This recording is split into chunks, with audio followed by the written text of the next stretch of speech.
دا مچان یو ملک کې یو رساله کې مې ډېر پخوا کتلی دي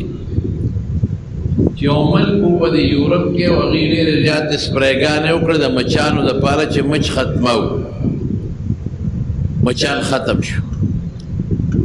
بیا هغې کې څه بیماري پیدا شوه دا خبره ما څه شل پنځه کاله مخکې لیدې ده حیرانه اوس یېره ده چې څه بیماري ده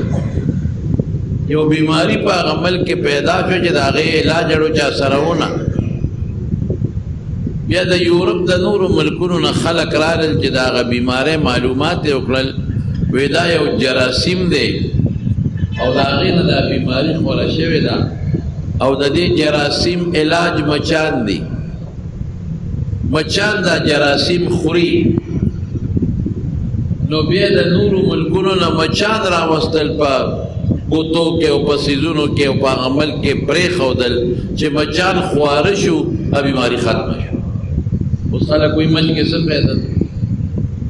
اصل موږ د یو طالب نه چا تپوس کړی وایي مچ کې څه پیدا ده وایي دا د متکبر د کبر علاج دی که څونه کبرجن دي دا پوزه باندې دا مچ کیني او دی یې شړي د یو مچ نه دا نشي خلاصولی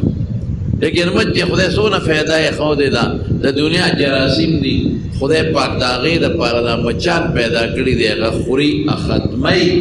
داسې خدای پاک محفوظ کړی دا د هغه خوراک دی